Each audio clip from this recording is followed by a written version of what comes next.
Would like to हम next session में करेंगे, नेक्स्ट लेक्चर में। तो चलिए आज हमारा अगला है पॉइंट कुड। कुड का मतलब होता है क्या, जैसे हमने कैन पढ़ा था उसी का ये पास्ट फॉर्म होता है, जिसका मतलब होता है सकता था।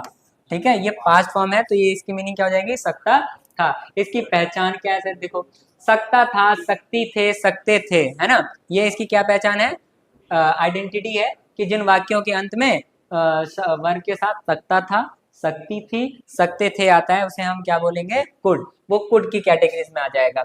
तो एक एग्जांपल के लिए हम अपना पहला सेंटेंस देखते हैं, अफर्मेटिव। इसका क्या रूल बनता है, सब्जेक्ट सब कुछ सेम रहने वाला है, जैसे अभी मैंने पहले भी बताया कि कैन की जगह पर शुड लगा दिया, तो अब यहाँ पे शुड की जगह पर कुड आ जाएगा। तो subject could be one object, कुछ नहीं चेंज होना है, सारी चीजें वही रहनी है, सिर्फ और मोडास चेंज होना है हमारा। ठीक है, तो अब हम इसको भी उसी ऑर्डर में लगाएंगे। सब्जेक्ट ढूंढ लेते हैं, सब्जेक्ट यहाँ पर ये रहा हमारा, मैं बोल सकता हूँ, तो बोलना आपका वर्ब हो गया, और सकता था ये पूरा कोड हो जाएगा। तो हम इसको रीअरेंज कर लेते हैं। सबसे पहले सब्जेक्ट ढूंढना है हमें, तो सब्जेक्ट क्या है, आई, उसके बाद क्या आ जाएगा, कुड,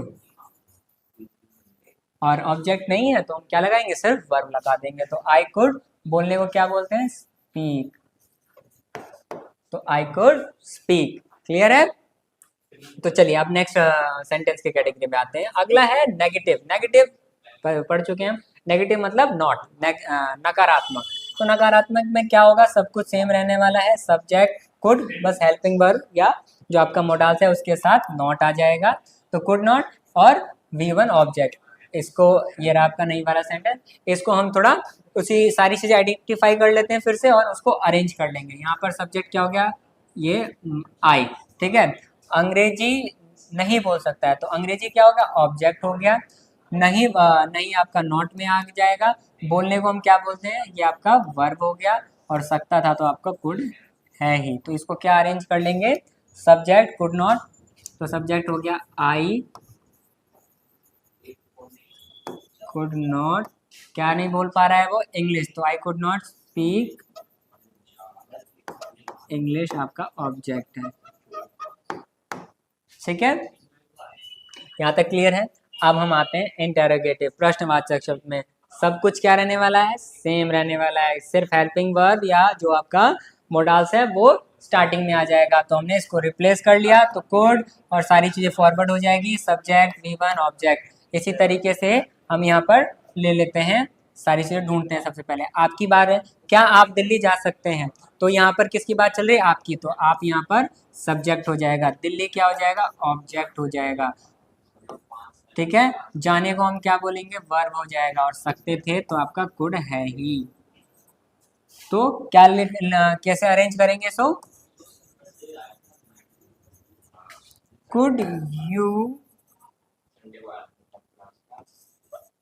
जाना, go to, could you go to Delhi, क्या आप दिल्ली जा सकते थे। ठीक है, क्लियर है। तो चलिए अब लास्ट आपका पार्ट बचता है WH फैमिली। WH फैमिली की क्या पहचान थी, वाक्यों के बीच में क्या क्यों कैसे आता है। जैसे यहाँ पर वाक्य के बीच में है, हम क्या कर सकते हैं, तो इसके क्या रूल्स होते हैं, सब कुछ सेम रहने वाला है, सिर्फ स्टार्टिंग में WH फैमिली आ जाएगी। तो WH family code plus subject plus V1 plus object. तो इसको जरा सा हम बना के देखते हैं। सबसे पहले सारी चीजें हमें फिर से वैसे ही आइडेंटिफाई करनी है, किसके बारे में बात चल रही है, हमारे बारे में बात चल रही है। तो ये क्या हो गया, सब्जेक्ट हो गया आपका, करना, कर सकते हैं, तो हम क्या कर सकते हैं, डू आपका क्या हो जाएगा, वर्ब। ये क्या हो गया आपका, कुड मतलब हेल्पिंग वर्ब। ठीक है, तो हम उसको रीअरेंज कर लेते हैं। तो क्या के लिए हम क्या इंग्लिश यूज करेंगे, क्या कर सकते हैं, तो व्हाट, और इसके बाद क्या लगाना है, हमें कुड लगाना है, तो व्हाट कुड। उसके बाद क्या ढूंढना है, सब्जेक्ट ढूंढना है, सब्जेक्ट कौन है, वी, हमारी, तो व्हाट कुड वी, और करने को हम क्या बोलेंगे, सिंपली वर्ब का फर्स्ट फॉर्म, तो कुड डू। तो व्हाट कुड वी डू, हम क्या कर सकते हैं। तो इसी के साथ हमारा जो है सेकेंड लेक्चर भी जो है खत्म होता है। और तो मिलते हैं हमारे नेक्स्ट लेक्चर में, लेक्चर नंबर 3 में, इससे रिलेटेड